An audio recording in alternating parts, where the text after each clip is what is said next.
Welcome back. आ चुके हैं हम ब्रेक से वापस। आज हम एक चटपटा सा मज़ेदार सा नाश्ता बना रहे हैं। अच्छा, जब हम टर्किश खानों की बात करते हैं तो उसमें दही का इस्तेमाल होता है, चीज़ का इस्तेमाल होता है। अगर आप इसको अदाना कबाब कहना चाहें, अदना कबाब कहना चाहें, कह सकते हैं। लेकिन इसमें एक डिफरेंस होता है बाकी कबाबों से। वो ये होता है कि इसमें ना ज़्यादा मिर्चें नहीं होती हैं। तो ये बहुत ज़्यादा कोई मिर्चों वाली रेसिपी नहीं है। ये उन लोगों के लिए बेसिकली रेसिपी है जैसे अक्सर हमारे घर के जो बड़े लोग होते हैं, ज़्यादा दवाइयों के इस्तेमाल की वजह से, या अगर किसी को अल्सर है या वैसे ही मिर्चें नहीं पसंद, तो मिर्चों का इस्तेमाल वो नहीं कर सकते। मगर उनका भी दिल है कि भाई हमें भी नमकीन खाना खाना है और हम जो है वो सिर्फ पुलाव क्यों खाएं।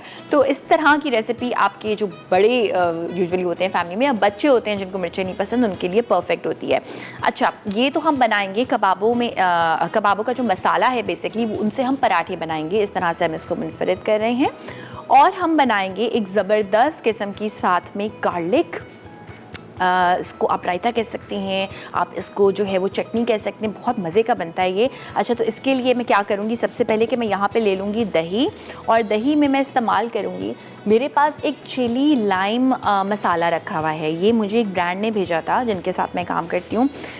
इसमें क्या है, बेसिकली कुटी हुई लाल मिर्चें हैं, इसमें लीमू का जिस तरह अगर आप रस डालना चाहते हैं वो डाल सकते हैं, लेकिन इसमें जो है ना वो आमचूर मिला हुआ है खटास के लिए, और नमक का इसमें इस्तेमाल है।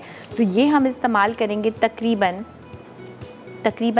जो है वो 1 चाय के चमचे के बराबर। और इतना ज़्यादा मैं इसलिए इस्तेमाल कर रही हूँ क्योंकि मुझे इसमें खटास चाहिए दही में। जिस दही का मैं इस्तेमाल कर रही हूँ ये ना खुला दही नहीं है, ये है डब्बे वाला दही। तो डब्बे वाले दही या जो पैकेट वाले भी अब ब्रांड के मिलने लग गए हैं, उसमें ना मिठास होती है। मुझे मजबूरन वही मिला। मुझे बिल्कुल नहीं पसंद डब्बे वाला या वो पैकेट वाला दही, मुझे खुला दही पसंद है। लेकिन उस मिठास को कम करने के लिए मैं इसमें ये खटास शामिल कर रही हूँ। साथ में हम इस पर शामिल करेंगे नमक, और हम इसमें शामिल करेंगे भर के 1 टीस्पून के बराबर गार्लिक पाउडर। अच्छा, साथ में हम कूटेंगे थोड़े से लहसुन को। साबुत लहसुन के जवों को आप कूट सकते हैं। यहाँ पे हमने थोड़ा सा चॉप करके रखा है ताकि ज़रा सा हमारा टाइम सेव हो जाए। इसको अच्छा सा हम कूट के ऐड करेंगे दही का, लहसुन का और नमक। ये 3 चीज़ों का कॉम्बिनेशन इतना ज़बरदस्त है। उसके बाद आप इसमें कुछ भी शामिल कर दें तो अच्छा ही लगता है। एंड बाय द वे एक फ़नी बात है वैसे, और फ़नी बात ये है कि इसमें मैंने ज़ीरा शामिल नहीं किया, बिकॉज़ ज़ीरा जो है वो काफ़ी, ऑफ कोर्स हम मजाक क्यों डाल रहे थे, अब कि हमें पता नहीं था इतना महंगा है, लेकिन इस रेसिपी की रिक्वायरमेंट भी नहीं है। पता है कुछ चीज़ें, हाँ हो गया, कुछ चीज़ें जो हैं वो ऐसी होती हैं कि अगर आप बहुत ज़्यादा इंग्रेडिएंट्स का इस्तेमाल एक रेसिपी में करें, वो अच्छी होने की बजाय ख़राब हो जाती है। तो लहसुन, मिर्च, नमक, दही, इस कॉम्बिनेशन को किसी और चीज़ की ज़रूरत नहीं है। इसको हम ज़ाया नहीं करेंगे, इसमें ही तो सारा फ्लेवर है लहसुन का। ये हमने लहसुन इसमें ऐड कर दिया। अगर आपके पास टाइम हो तो लहसुन के जवों को अच्छी तरह से बिल्कुल जो है ना फ्रेश उसका आप पेस्ट ही बना लें। दही, नमक, कुटी हुई लाल मिर्च, आमचूर या नींबू का रस और लहसुन का पाउडर, साथ साथ बिल्कुल फ्रेश लहसुन जो है वो कुटा हुआ हमने शामिल किया है। आई लव लहसुन। लहसुन जो है ना वो किसी भी चटनी में वो एक तेज़ी लेके आता है जो हमें दरकार होती है। साथ साथ जो है वो हम अपनी सर्विंग का काम यहाँ पे करते रहेंगे। अच्छा, उसके बाद फिर हम पराठों की तरफ आएंगे, और पराठे जो हैं उनका मसाला पहले मैं आपको बताऊंगी, उसके बाद हम पराठों को यहाँ पे बनाना स्टार्ट करेंगे। इसके लिए मैंने इस्तेमाल किया है चिकन का कीमा, बहुत ही कम, उसमें बहुत सारे मसाले डलते हैं। इसमें आप जो है वो चॉप्ड प्याज इस्तेमाल करते हैं, इसमें आप चॉप्ड गाजरें इस्तेमाल कर सकते हैं, कुछ लोग इसमें शिमला मिर्च भी इस्तेमाल करते हैं, कुछ लोग जो है वो इसमें हरी मिर्च का इस्तेमाल करते हैं। जो भी चीज़ आपको ज़्यादा अच्छी लगे, लेकिन इसका कॉन्सेप्ट ये है कि इसमें जो है ना वो थोड़ी सी सब्जियां इस तरह से शामिल होती हैं, जो कि मैंने यहाँ पे पहले से की हुई हैं। अब मैं थोड़े से इसमें मसाले शामिल करूँगी, और मसालों में मैं शामिल करूँगी कुटी हुई काली मिर्चें। वैसे मैंने ज़्यादातर की हुई है, थोड़ी थोड़ी सी मैं शामिल कर दूँगी। साथ में इसमें मैं शामिल करूँगी धनिया पाउडर, ये हमने शामिल कर दिया। इसके साथ साथ एक थोड़ी मुनफरिद चीज़ है, दार चीनी का पाउडर हम शामिल करेंगे, जस्ट अ पिंच, हल्की सी, बस सिर्फ 1 पिंच के बराबर। नमक इसमें ऑलरेडी हमने ऐड किया हुआ था।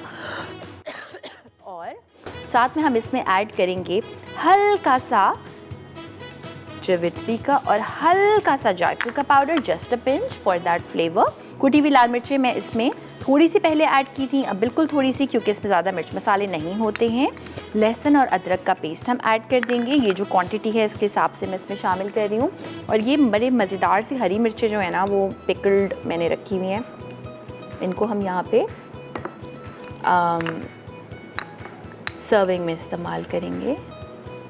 ये कहीं आप घर में भी बना सकते हैं। सिरका है, हल्दी है, नमक है इसमें, और इन सब चीज़ों को आपने मिक्स करना है। इसमें प्याज शामिल करना है, दही शामिल करना है। इसको मैं साइड पे इसलिए कर दूँगी बिकॉज़ ये दिखाना आपको मकसद था।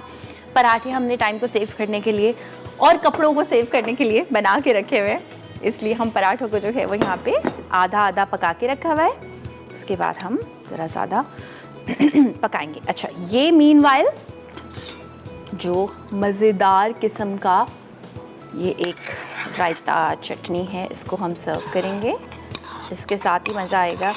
अच्छा, अमूमन लोग मुझसे कहते हैं कि हेल्दी नाश्ता वर्सेस अनहेल्दी नाश्ता।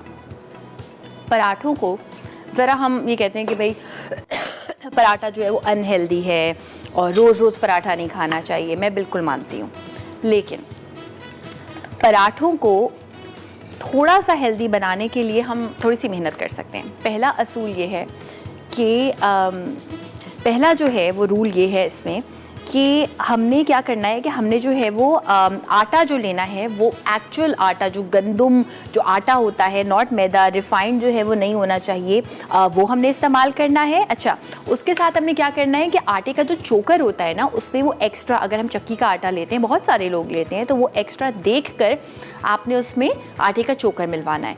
उससे क्या होता है कि आटे में फाइबर ऐड हो जाता है, यानी रेशा शामिल हो जाता है, जिसकी मदद से वो आपके डाइजेशन के लिए अच्छा हो जाता है। पहला रूल। दूसरा रूल कि पूरी दुनिया अब आपको ये साइंस बताती है कि आपने देसी घी का इस्तेमाल करना है। वो जो पुराने ज़माने, वो जो हम गाँवों से मंगवाया करते थे, तो वो जो एक्चुअल देसी घी है उसका इस्तेमाल करें, कम करें। हमारे साथ कॉलर भी हैं, उनसे बात करते हैं। डीजी खान से मैमूना है हमारे साथ। हेलो, अस्सलाम वालेकुम। अस्सलाम वालेकुम। वालेकुम अस्सलाम। कैसी हैं मैमूना? ठीक, आप ठीक हैं? हाय, बस मैं खांस रही हूँ, मैं ठीक हूँ। आपकी आवाज़ कम आ रही है, बहुत ज़्यादा। मेरी आवाज़ मुझे भी नहीं आ रही है बाय द वे, लेकिन नहीं, मजाक कर रही हूँ। अब आ रही अब आ रही है? हेलो, अब आ रही है? हेलो जी, बहुत कम आ रही है। बहुत कम आ रही है। ओहो, अच्छा, आपकी आवाज़ आ रही है, आप बताएं क्या कहना चाहते हैं? जी जी, अब आ रही है। मैंने कहा शहरी के हवाले से कुछ रेसिपीज बनाना सिखा दें, जैसे ना पराठे वगैरह, कुछ भी इस तरह से, सैंडविच वगैरह। पराठे ही तो हो रहे हैं। पराठे की बात क्या आपने कहा? क्या सैंडविच वगैरह जैसे ना? सैंडविच वगैरह, हाँ, मैंने सैंडविच एक्चुअली कल भी बनाया था और मुझे क्लब सैंडविच की फरमाइश आई थी, मैं वो भी बनाऊंगी। जी, असल में लाइट नहीं चली गई, तो कल भी अभी भी लाइट चली गई। थोड़ा सा आपका शो देखा है। अब रिपीट कर दूं? रिपीट कर देते? नो प्रॉब्लम, अभी आपके लिए रिपीट कर देते। लाइट आ गई या नहीं आई अभी? वो रिपीट मैं देख लूंगी। आपका शो लगता है ना 6:30 बजे रात शाम को, फिर मैं देख लूंगी। अभी ये हुई ना बात मैमूना, दिल खुश कर दिया आपने। जी बिल्कुल। आपकी मोहब्बत में आप कॉल करती हूँ, हम पूरा दिन देखती हूँ। वाह, वेरी गुड। अच्छा जी, तो आपके लिए बस सैंडविच, अब मैमूना के लिए स्पेशल सैंडविच बनने वाला है ना? Thank you so much. Allah ताला आपको लंबी जिंदगी दे और हम इंशाल्लाह को मजीद तरक्की कामयाबी दे। मेरी दुआओं में आप हमेशा शामिल होती हैं, आप सब। थैंक यू, बहुत बहुत शुक्रिया। इतना सारा प्यार, इतनी सारी दुआएं, मेरी भी दुआएं आपके साथ हैं और अल्लाह मियां आपको भी जो है वो खुश रखे, सेहतमंद रखे। सेहत है तो सब कुछ है जनाब। अच्छा, यहाँ पे ये हम पराठे को कर रहे हैं फ्राई। इसके अंदर जो मैंने चिकन का ये जो कबाब का मसाला लगाया था ना, वो फ़ौरन कीमा तो गल जाता है, तो फ़ौरन उसी के दरमियान जो है वो गल जाएगा। रास्ता भी हमारे साथ मौजूद है लाहौर से, उनसे भी बात करते हैं। हेलो, अस्सलाम वालेकुम।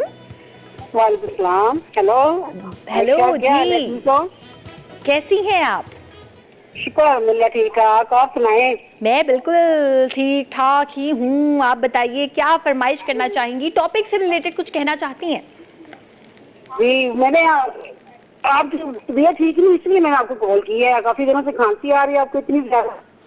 खांसी मुझे कोई टोटका बता दे, मैं सारे टोटके कर चुकी हूँ। हाँ वही मैं टोटका बताने के लिए मैं कल भी कॉल करती थी लेकिन मिली नहीं, मैंने कहा आज प्लीज बताइए, शो बस शो में मुझे खांसी ना आए, मुझे हो रहा है कि ऐसा आप हो जाए। इतनी तकलीफ से गुजर रही है, मैंने कहा मैं आप कॉल करती, सुबह से लगी थी तो आज लग ही गई है इंशाल्लाह। बस अब मुझे टोटका बताएं, मैं आपको जाने नहीं देने वाली। हाँ मैंने आपको बताना था कि ये क्या उसको कहते हैं, काली मिर्च होती है ना साबुत वाली, वो आप लें 7-8 तकरीबन 7-8 ले लें आप। ठीक तो है 1 टेबल स्पून चीनी लें साथ। ठीक है। तो उसको आप रात को सोने से पहले ना खाना खा के जब सोने लगे तब उसको आस्ता आस्ता मुंह में रख के चबाएं, चीनी और साबुत काली मिर्च जो है ना, इनको राम राम से चबाएं और सो दें, गले में लगी रहे। चुभती तो है थोड़ी सी गले में लेकिन मैं ये करने वाली हूँ रास्ता, और अगर कोई मसला हुआ सुबह मैं बोल दूंगी हमारा शो नहीं आज देख सकते आप, क्योंकि रास्ता के मशवरे पे अमल किया। नहीं ये बहुत अच्छा और समाया हुआ टोटका, मैंने खुद, मुझे भी बड़ी खांसी थी, मुझे भी किसी ने दिया ये टोटका तो मैंने किया, बहुत अच्छा फर्क पड़ा इससे ना वाकई। बस मैं करने वाली हूँ, अब आप माशाल्लाह कर बहुत देखिए। अच्छा इससे फर्क पड़ता है। इंशाल्लाह आप आज अगर करके सोएंगी ना तो सुबह इंशाल्लाह काफी फर्क पड़ा होगा खांसी का आपको। इंशाल्लाह इंशाल्लाह। बस ठीक है, अब आप कल देखिएगा, कल आप मुझसे पूछिएगा किया या नहीं। हाँ इंशाल्लाह जरूर, क्यों मैं तो रोज देखती, इस वक्त मुझे नींद आ रही थी, मैं आपकी आवाज सुन के फौरन उठ जाती हूँ कि आयशा का शो लग गया। सुबह के उठे होते हैं ना सर्दी के तो इसका नींद का जोर होता है, मैंने कहा नहीं आयशा का शो देखना, आंखें खोलो। थैंक यू, इतना प्यार है, मुझे लग रहा है फैमिली मेंबर मुझे बता रहे हैं ये कर ले बेटा आप सही हो जाएंगे, आप फैमिली ही हैं हमारी। बिल्कुल मैं करूँगी, बस कल आप देखिएगा इंशाल्लाह, जब आप जो है ना वो शो के लिए स्पेशली टीवी अपना खोलेंगी तो आपको खांसी नहीं सुनाई देगी इंशाल्लाह इंशाल्लाह इंशाल्लाह। अच्छा यहाँ पे देखिए कि हम जो है वो पराठों को अच्छे तरीके से अब सर्व करेंगे। ये हमारे जो पराठे हैं, चिकन में जो कबाब वाला मसाला है अच्छा सा गल चुका है, और मुझे सर्विंग जो है ना वो सबसे ज़्यादा एक दिलचस्प काम लगता है when we talk about cooking. और इससे क्या होता है कि अगर किसी को थोड़ा सा कम खाना है, जैसे आप नाश्ता किसी को ऐसे इंसान को दे रहे हैं जो ज़्यादा नाश्ता नहीं करता, तो सिर्फ जो है वो टेस्ट भी कर सकते हैं। यहाँ पर मैं आपको दिखाऊं, कबाब के जो ये मसाला है ये आपको अंदर दिख रहा है, और इस तरह से इसको हम चटनी के साथ करेंगे एंजॉय। एंड अच्छा, सो कॉन्सेप्ट ये है कि कोई भी अगर आप मसाला है, प्रॉन्स हैं, अपना चिकन है, अपना बीफ है, मटन है, कोई भी ऐसी चीज़ है तो वो आप जो है वो इस्तेमाल कर सकते हैं पराठे में कम मिर्चों के साथ, और फिर दूसरी वाली जो चटनी साथ में बनाएंगे उसके साथ आप मिर्ची सर्व कर सकते हैं। ब्रेक का टाइम है, ब्रेक पे जा रहे हैं, और जब हम ब्रेक से वापस आएंगे तो काम की बात का हमारा सेगमेंट स्टार्ट होगा जिसमें हम बात करेंगे बच्चों की परवरिश के बारे में। आपके माँ बाप ने आपकी कैसी परवरिश की, आपको क्या लगता है क्या अच्छी चीज़ें थी उसमें, क्या कमियां थी, वो आप शेयर कर सकते हैं। आप अपने बच्चों की कैसी परवरिश करना चाहते हैं ज़रूर हमें बताइएगा, हमारी एक्सपर्ट से भी सवाल पूछिएगा। जल्दी से ब्रेक से वापस आ जाइए।